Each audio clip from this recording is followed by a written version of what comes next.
Putting off your goals for another day could cost you dearly.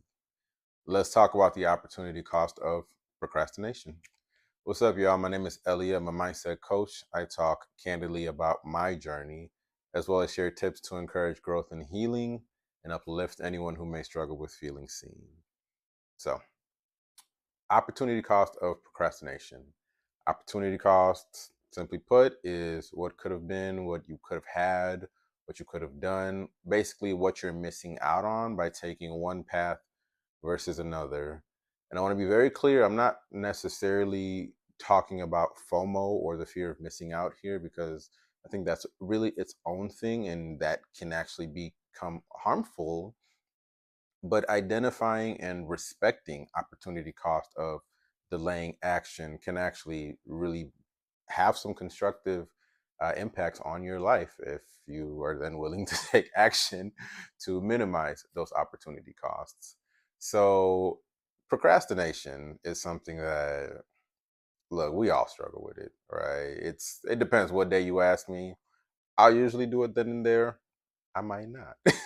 But procrastination is putting something off till a later date, time, event that you can do now, essentially.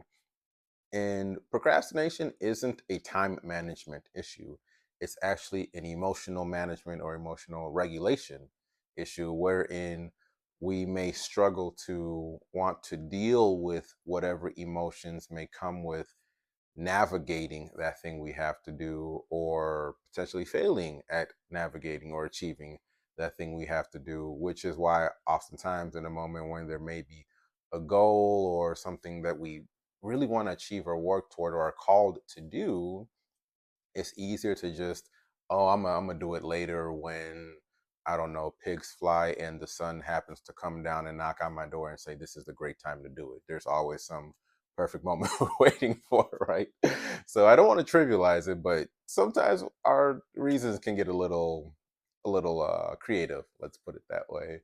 But the thing is that every day of delayed action has not only an opportunity cost, but an increased opportunity cost, because you can't get closer to your goals by not actually moving closer to your goals and taking the steps that get you there. And an opportunity that may have been available today, there is absolutely zero guarantee that it will be available tomorrow or the day after or the day after.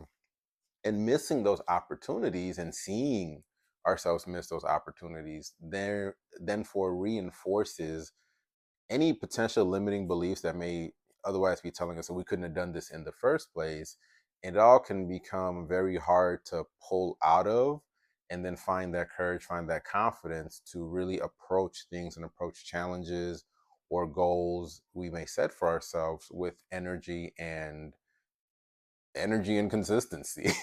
So it's important to, one, really look at those moments, but not necessarily let moments that may feel challenging or even on the surface overwhelming, let them contribute too much to a sense of overwhelm and to the point where it stops us from actually living our lives or taking action or reaching for our goals or putting ourselves out there into the world, whatever it may be. And at the same time, it's important to not fall into a grass is greener mentality as well, because something in front of us may seem, oh, okay, I don't know, that's fine enough. I'll wait for the next one. I'll wait for the next one. The grass is not greener anywhere but where you water it. And that is true in every aspect of life. So sometimes it's important to just look at your grass and start to water it. So, with all that said, I want to share a little bit about what this has looked like for me at points, because again, these are all things that I navigate and have had to navigate myself. So at points I had a more of a I'll do it tomorrow mentality around certain things, specifically around maybe my goals or aspirations.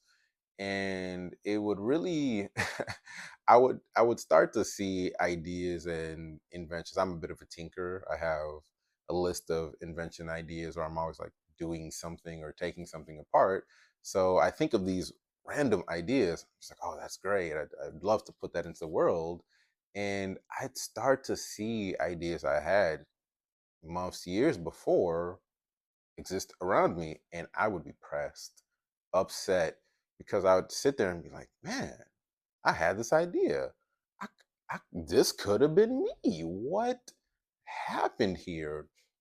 And it got very discouraging because ultimately I felt like I was going backwards because if you're not moving forward in an essentially you're moving backwards because everything around you is still moving. So I start to really feel like I was going backwards, and I start to really feel disappointed and discouraged because year after year I would see ideas I had redone by other people. I was just sitting there thinking, what is wrong with me that I can't do these things? And also knowing that I could do the things and just chose not to, I would just feel terrible about myself. And I just felt like I could have been so much further than I was in countless moments. And that has taken a lot of work to really move away from, and still takes work. It still takes work to actually choose to start, because starting is the hardest part. So choosing to start is something that I have to consistently have a talk with myself and sit myself at a table and say, hey, Elliot, you said you wanted this, or you said you were going to do this. Let's do it. And I pride myself on being a man of my word, don't get me wrong. But in a nutshell, what I'm saying here, or to simplify what I'm saying, is I had a tendency of being a man of my word outside of myself, but to myself, I was not a man of my word in the things I said to myself, the promises I made to myself, and the goals I set for myself. So that took some work. So I want to share a few tips that have helped me, that I hope will help you on your journey. And first, it's important to really get clear on your intentions and goals. Why does any of this matter? What do you want to achieve? What do you generally want this to look like, feel like? How do you want to navigate life? And then what milestones and checkpoints are you going to use as goals to actually move toward that? It's important to have some clear idea of that, and that'll shift over time, don't get me wrong, but if you don't have a starting point, how do you even know you're moving toward anything that matters to you? And with that said, it's important to develop some form of a loose plan based on those intentions and goals. And the word loose is important here because we are constantly in flux.